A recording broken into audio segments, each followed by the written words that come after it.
자, 세상사도 복잡한데 경제 상황은 더 복잡해지고 있습니다. 정립할 시간이 좀 필요하겠고요. 특히 이제 중국이 많이 또 아직 주목되고 있는데 자세한 내용을 조금 들어보기 위해서 이슈진단 코너 마련했습니다. 더 말씀 주시기 위해서 외국어대학교 국제지역대학원의 강준영 교수가 오랜만에 또 자리하셨네요. 교수님 안녕하십니까? 네, 안녕하세요. 네. 참 복잡합니다. 그렇습니다. 우리 흔한 얘기로 컵에 물이 반 차 있냐 아니면 반이라도 있느냐 반밖에 없느냐 이런 얘기 하잖아요. 근데 현자 어떤 분은 컵이 깨지고 있다고 네, 그런 얘기를 하길래 들여다보는 방법도 다를 수 있겠구나 생각이 드는데 네. 자, 베이징이 다시 봉쇄 해제 일주일 만에 재확산 위기에 봉착해서 다시 락다운의 일부 지역에 들어간다고 하는데 가능성과 지금 현재 상황은 좀 어떻게 파악하고 계신지? 네, 지금 베이징이 6월 6일에 방역 조치를 완화를 한 거죠. 왜냐하면 전체 방역이 아니었기 때문에 4월 22일부터 아주 장기간 했었는데 지금 무슨 클럽에서의 감염이 6월 9일부터 계속 지금 증가하는 그런 상황이고 숫자는 많지 않습니다. 200여 명. 네, 그러나 중국 정부가 이거 통제가 안 된다라고 생각을 하면 이제 문제가 생길 수 있는데 이게 베이징이 준봉쇄에서 해제했다가 지금 다시 재봉쇄로 들어갈 가능성 그리고 네. 특히 상해 지역도 지금 만만치 않습니다. 특별히 이 해제를 했고 관리 지역이라는 게 있는데 관리 지역 이외에서의 감염이 또 계속 나오고 있거든요. 그렇다면 전반적으로 좀 구멍이 뚫린 거 아니냐 이제 이런 생각을 많이 하는 거죠. 그런데 전면 봉쇄를 다시 하기는 굉장히 어렵다. 왜 그러냐면 지금 올해 중국의 경제 성장률이 5.5% 이렇게 얘기를 하고 있고 이 코로나의 전면 봉쇄라는 게 공급망 위기에 계속 원인이 되면서 미국을 주도로 한 공급망 대책을 짜는데 빌미를 주고 있단 말이죠. 그렇기 때문에 완전 봉쇄는 쉽지 않을 상황이지만 기본적으로 이 일부 지역 봉쇄라든지 이런 선택적 봉쇄라든지 이런 것들은 얼마든지 할 수 있는 상황이다. 특별히 초중고 계약 이 등교 재개도 다 연기했고 관광지 개방 이런 것도 지금 다시 다 닫았단 말이죠. 그러니까 중국 정부는 이 부분을 상당히 심각하게 느끼고 있는 것 같습니다. 그렇죠. 그러니까 하나의 미중 패권 문제에 있어서 말씀하신 중국은 세계 공장이었잖아요. 네네. 공장이 자꾸 문을 닫으니까 공급이 안 돼가지고 네, 인플레이션이 맞습니다. 오르고 그거를 무기화시키려는 정책을 일부 폈지만 어찌 보면 자기 발등을 찍는 걸 수도 있는데. 그렇습니다. 예. 스스로가 해결이 안 되니까요. 그러니까요. 네네. 네. 근데 이 중국 분들도 여러 가지 당하지만 이제 경기가 위축이 되고 좀 불안할 때는 저축을 늘린다 이런 보도가 나오고 있어요. 네, 원래 그렇습니다. 중국 인구가 우리가 대충 알기는 11억 명? 14억. 14명? 14억. 정확히 모르겠더라고요. 네. 그런 인구들이 이제 소비를 했던 부분을 조금 돌려서 저축을 늘린다? 이건 어떤 시그널일까요? 사실 중국 경제를 지탱하는 게 크게 이제 세 가지 축이 있는데요. 하나가 수출이고, 하나가 투자고, 하나가 소비입니다. 네. 내수.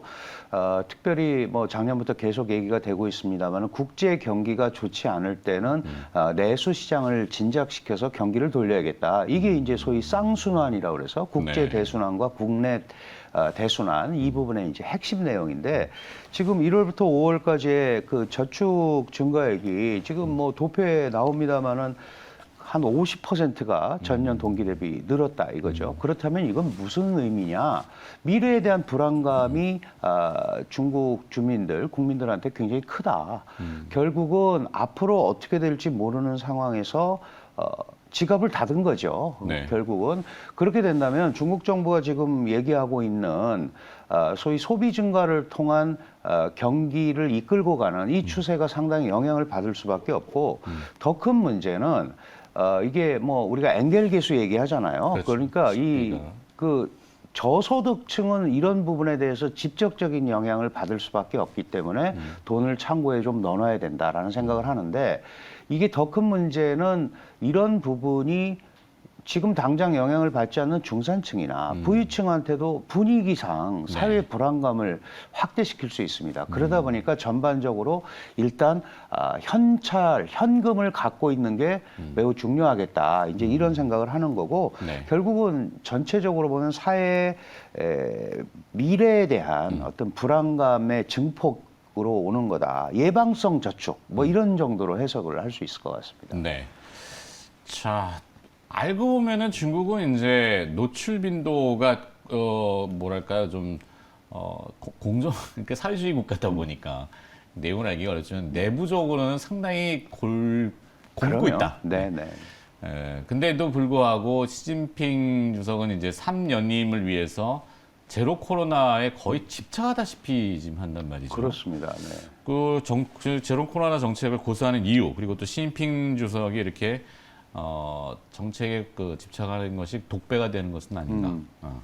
그 사실 제로 코로나 정책을 고수할 수밖에 없는 몇 가지 이유가 있는데요. 우선 중국의 의료 시스템은 우리가 생각하는 것보다 훨씬 낙후돼 있습니다. 특히 중증 환자 치료가 병상 수가 현저하게 부족하죠. 이제 이런 상황에서 통제할 의료 체계가 없는 가운데 사회 안정을 유지하려니까 그 원초가 될 수 있는 감염 자체를 막는 게 제일 좋은 방법으로 중국 당국이 생각을 하고 있는 겁니다. 네. 근데 이제 문제는 뭐냐면 지금 말씀하신 대로 14억 인구를 제로 코로나로 어떻게 막겠느냐 이게 문제가 되는 거죠. 결국 지금까지 코로나의 확산 추세 그리고 완화 추세를 보면 이게 정점을 찍고 나서 이제 그 완화되는 그런 분위기를 가는 건데 지금 중국이 계속해서 정점을 못 올라가게 하는 그런 정책을 어떻게 보면 펼치고 있다. 네. 그 중증 치료가 안 되는 게 왜 중요하냐 하면 중증 치료는 바로 사망으로 이어집니다. 그렇죠. 그 치료가 안 되면. 그러면 네. 그게 민심이 상당히 흉흉해질 수 있다. 그렇다면 이게 이제 시진핑 지금 그 국가주석, 당 총서기가 연말에 20차 공산당 대표대회에서 이제 소위 사면임을 시도한다. 이게 네. 이제 거의 기정사실화돼 있는데 이 사면임을 시도하는 데 있어서 이 사회 불안, 경제 불안 이런 부분은 순조로운 뭐 소위 대관식이라고 그럴까요? 네. 이런 부분에 영향을 끼치게 돼 있습니다. 한간에 이런 얘기가 있죠. 경제는 먹고 사는 문제고 권력은 죽고 사는 문제다. 그렇다면 공산당 입장에서는 완벽한 사회 안정을 도모해서 순조롭게 일단 이게 넘어가야 되는 거 아니냐. 그런데 네. 여기에 네. 리커창 총리 같은 사람이 이제 일종의 뭐 반기 아닌 반기를 우회적으로 듭니다. 무슨 네. 얘기냐면 획일적으로 한 방면만 계속 통제하는 것보다는 경제사회 발전도 좀 같이 봐야 되는 거 아니냐. 그렇죠. 그 얘기하기 어려우니까 또 주롱지 같은 원로들도 네. 이제 빗대서 얘기하고 그러니까 결국 지금 상황이 그렇게 녹록하지는 않다. 게다가 경기 지표가 계속 부진합니다. 4월에 지금 산업 생산 증가율도 마이너스 2.9%, 그렇죠. 그다음에 소비도 마이너스 11.1%. 계속 이렇게 가면 지금 그 국제 투자 기관이라든지 국제 금융 경기 예측 기구에서도 전부 3%대 성장도 어려운 거 아니냐. 물론 1분기에는 4.8% 했습니다만은 이런 이제 불안감이 있기 때문에 이게 결국 민심이 동요될 수 있고 그렇다면 타키투스의 함정이라는 게 있습니다. 네. 콩으로 매주를 쓴다고 그러다 안 믿는 거죠. 왔다 그렇죠. 갔다 하니까. 네. 그래서 이게 무신분립이라고 이건 시진핑도 2014년에 강조한 바 있어요. 그러니까 네. 국민, 백성의 믿음을 얻지 못하면 정부가 똑바로 설 수 없다. 지금 바로 그런 상황에 걸려 있지 않느냐.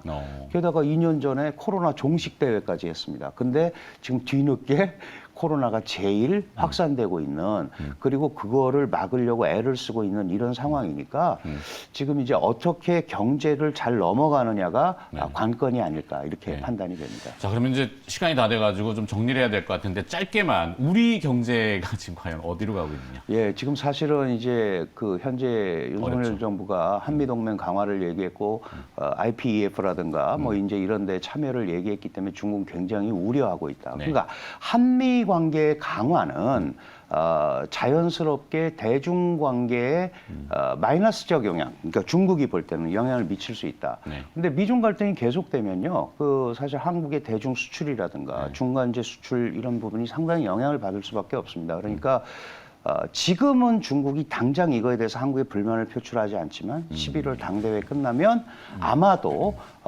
그 상당히 압박을 할 수 있기 때문에 전략적 준비를 잘 해야 되지 않나 이런 생각이 듭니다. 그렇죠. 네. 인지하고 있느냐 이게 중요한 거죠. 네, 네, 그렇습니다. 자, 더 듣고 싶습니다만 네, 시간 관계상 여기까지 네, 이슈 진단이었고요. 한국외국어대학교 국제지역대학원 강준영 교수였습니다. 고맙습니다. 네, 감사합니다.